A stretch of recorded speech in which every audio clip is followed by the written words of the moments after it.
Student, next part is fractional part function. तो देखते हैं क्या होता है fractional part function. Fractional part function,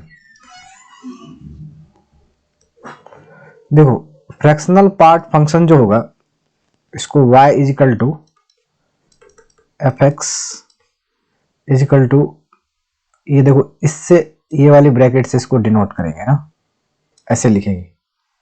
और इसका मीनिंग जो होगा वो इसका मीनिंग होते हैं x minus greatest integer of x। ठीक है, ऐसे जब भी फंक्शन आ जाएंगे, ऐसा जब भी होगा आपको लिखा रहेगा ये वाली ब्रैकेट के अंदर में, तो आप इसको क्या बोलोगे, फ्रैक्शनल पार्ट बोलोगे। और इसका मतलब क्या होगा, greatest integer x minus greatest integer of x। और देखो तो जैसा है कि इसका नाम है क्या, तुम्हारा फ्रैक्शनल पार्ट फंक्शन। तो जो भी वैल्यूज आएंगे इसके अंदर में वो क्या आएंगे, सारे वैल्यूज जो आएंगे वो क्या आएंगे, फ्रैक्शन में आएंगे। जैसे मान लो कुछ भी ले लेना, आप कोई भी वैल्यू ले लो। जैसे मान लो यहाँ पर हमने मान लो, चलो मैं लेता हूँ क्या, जैसे मान लो 1.5 लिया, ठीक है ना। 1.5 का ग्रेटेस्ट ये फ्रैक्शनल पार्ट क्या होगा, फ्रैक्शनल पार्ट क्या होगा इसका 1.5 का, 1.5 का जो फ्रैक्शनल पार्ट होगा वो आपका क्या होगा 0.5 होगा। अरे भाई इसका मतलब ये है ना कि जो वैल्यू जो आ रही है ना वो किस में आ रही है, फ्रैक्शन में लेने हैं आपको। किस में लेने हैं, फ्रैक्शन में लेने हैं। तो इसका देखो, इसका आएगा क्या 0.5 आएगा। अभी दिखाता हूं कैसे 0.5 कैसे आएगा। देखो जैसे इसका नाम ही है क्या फ्रैक्श, देखो अब यहां पर हमने रख दिया x की वैल्यू 1.5 माइनस, देखो तो ग्रेटेस्ट इंटीजर ऑफ क्या 1.5। तो ये क्या आ गया आपका 1.5, 1.5 माइनस क्या हो जाएगा बोलो, इसका क्या हो जाएगा इंटीजर। तो 1 में से 1.5 क्या हो 0.5 बचे। तो जो भी वैल्यूज इसके अंदर आप लोगे ना, जो भी वैल्यूज लोगे एक्सेप्ट इंटीजर छोड़ करके, देखो तो कोई भी वैल्यू आप ले लो तो ये क्या देगा आपको, फ्रैक्शन में वैल्यू देगा। चलो जैसे हमने ले लिया माइनस के 1.5 ले लिया, ठीक है। इसका देखना चाहते हैं कि फ्रैक्शनल पार्ट क्या होता है।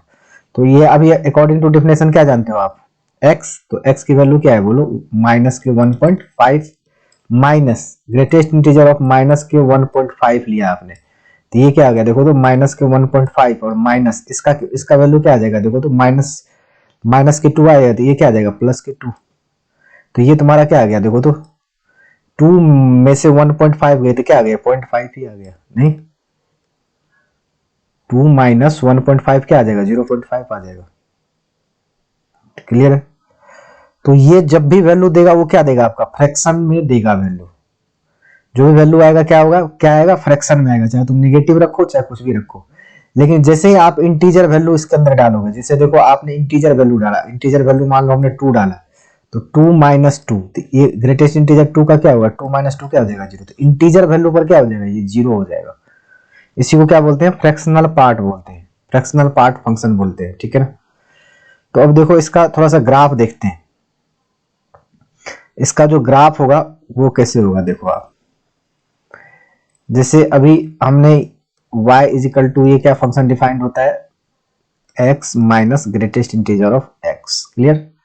तो अब देखो इसके अंदर में आप क्या लोगे, पहला केसेस में कंसीडर करता हूं क्या, x जब बिलोंग करेगा क्या, x की वैल्यू किसके बीच में 0 से लेकर के 1 के बीच में रहेगी तो क्या होगा। ठीक है ना। फिर क्या लोगे 1 से लेकर के किसके बीच में, 1 से लेकर के 2 के बीच में रहेगी तो क्या होगा। फिर 2 से लेकर के 3 के बीच में रहेगी तो क्या होगा। 3 से लेकर के किसके बीच में 4 के बीच में, 3 से लेकर के 4 के बीच में रहेंगे तो क्या होगा। देखो तो ये वैल्यू क्या होता जाएगा, देखो इसे y इज इक्वल टू, जैसे हमने ये 0 से 1 के बीच में लिया, तो 0 से 1 के बीच में लिया तो क्या हो जाएगा बोलो, ग्रेटेस्ट इंटीजर की वैल्यू क्या हो जाएगी 0, तो y is equal to x। जब क्या है 0 से 1 के बीच में। सिमिलरली जब आपने क्या ले लिया 1 से लेकर 2 के बीच में लिया, तो y इज इक्वल टू क्या आ जाएगा बोलो, y इज इक्वल टू क्या आ जाएगा x माइनस 1, माइनस का चिन्ह तो माइनस, और 1 से लेकर के 2 के बीच में ग्रेटेस्ट इंटीजर की वैल्यू क्या होगी बोलो 1 होगी। सिमिलरली 2 से लेकर 3 के बीच में ग्रेटेस्ट इंटीजर की वैल्यू क्या होगी x माइनस 2, और इसकी क्या हो जाएगी x माइनस 3। क्लियर है। सिमिलरली जब वैल्यू आप क्या लोगे माइनस में लोगे, तो माइनस 1 से, चलो अब एक माइनस में लेके दिखाता हूं इधर।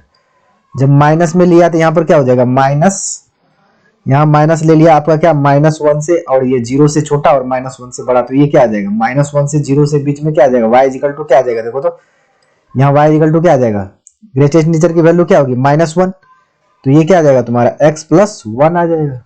सिमिलरली जब तुमने क्या ले लिया -1 से छोटा, -1 से छोटा और -2 के इक्वल में, तो ये आपका क्या आ जाएगा वैल्यू, y इक्वल टू क्या आ जाएगा, x प्लस 2 आ जाएगा, है ना। तो ये यहाँ पर हम लिख लेते हैं y इक्वल टू, ये आपका ये इस तरह का वैल्यू आ गया, है ना। तो अब इसका क्या करते हैं, ग्राफ ड्रॉ करते हैं। देखो तो इसका ग्राफ क्या होगा, देखो जैसा कि ये इसका नाम ही है फ्रैक्शनल पार्ट, तो जो भी वैल्यू आएगी वो क्या आएगी, 0 और 1 के बीच में ही आएगी। बोलो 0 और 1 के बीच में ही आएंगे इसके वैल्यू, नहीं, जो भी वैल्यू आएंगे वो किसके बीच में आएंगे, 0 और 1 के बीच में। फ्रैक्शन क्या होता है, देखो फ्रैक्शन 0 से 1 के बीच में ही होता है, 1 से बड़ा होगा तो फ्रैक्शन ही नहीं रहेगा। क्लियर है। तो अब देखो यहाँ पर पहला देखते हैं, जब 0 से 1 के बीच में, यहाँ 0 है और यहाँ क्या है 1 है, और यहाँ मान लो क्या 2 3 4, इधर मान लो क्या -1 -2 -3, और इधर क्या आ गया -4 आ गया, ऐसे मान लो आप, है ना। इस तरह से y है y डैश है, ये x है x डैश है, ऐसे है। जब देखो 0 से 1 के बीच में है तो y इक्वल टू क्या है तुम्हारा, y इक्वल टू x का ग्राफ है। तो y इक्वल टू x का ग्राफ कैसे जाता है बोलो, इस तरह से जाता है ना, पासिंग थ्रू ओरिजिन।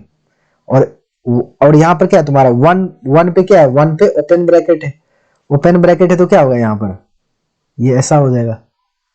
ठीक है ना, ये वाले सर्कल का क्या मतलब हुआ, यहाँ इस सर्कल का मतलब क्या हुआ, जो 1 पर ग्राफ को टच नहीं कर रहा है। ठीक है।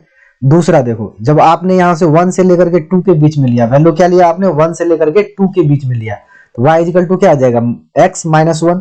तो x -1 का ग्राफ x इक्वल टू 0 करोगे तो y की वैल्यू -1, y इक्वल टू 0 करोगे तो x की वैल्यू, यहां से ग्राफ ये इधर की तरफ जाएगी, तो यहां से यहां तक ग्राफ क्या होगी, ये वाली ग्राफ होगी। सिमिलरली क्या है x -3, तो y इक्वल टू x -3 का ग्राफ खींच लेना, x -3, तो देखो तो यहां से ग्राफ होगा, x के इधर इधर इधर की तरफ ग्राफ होगा, यहाँ इधर से होगा। क्लियर है।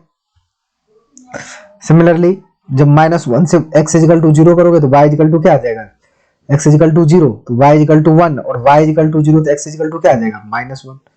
नहीं, इसकी ग्राफ के लिए बात कर रहा हूँ, इसका ग्राफ, तो ये तुम्हारा क्या आ जाएगा, ऐसे यहाँ से ये ग्राफ ऐसे, दूसरा क्या इस तरह से ऐसे, है ना, इस तरह से ऐसा ग्राफ हो जाएगा। क्लियर है। तो ये ग्राफ आपका ग्रेटेस्ट किसका किसका बन गया, ये graph greatest fractional part function का बन गया, ये फ्रैक्शनल पार्ट फंक्शन का क्या बन गया, ये ग्राफ बन गया। अब देखो इसका डोमेन और रेंज देखते हैं, डोमेन क्या होगा इसका, बताओ डोमेन क्या होगा, ये डोमेन क्या होगा, देखो तो डोमेन कुछ भी, कोई भी रियल नंबर ले लो, यहाँ पर कोई भी नंबर ले लो, क्या y को दिक्कत है क्या, y को परेशानी है क्या, मैंने यही तो वो डोमेन के डेफिनेशन में लिखाया था, set of all independent variable where function is defined, ये बताया था ना डोमेन का डेफिनेशन। तो देखो तो यहाँ पर x की कोई भी वैल्यू ले लो चलेगा, तो डोमेन इसका क्या हो गया, रियल नंबर। रेंज क्या होगा बोलो, रेंज देखो y एक्सिस पर देखते हैं, रेंज किसकी होती है, y की वैल्यू होती है। तो मैक्सिमम y की कहां से कहां तक गई, मैक्सिमा कहां तक गई 1 तक, और मिनिमा कहां से स्टार्ट हुई 0 से, तो इसकी क्या आ जाएगी 0 से लेकर के 1 तक आ जाएगी ये वाली ब्रैकेट। फ्रैक्शन 0 हो सकती है देखो, तो इसका रेंज क्या हो गया बोलो, 0 से लेकर के 1 तक हो गया, ये रेंज हो गया। क्लियर है। तो इस तरह आपका क्या हो गया, फ्रैक्शनल पार्ट फंक्शन खत्म हो गया। क्लियर है।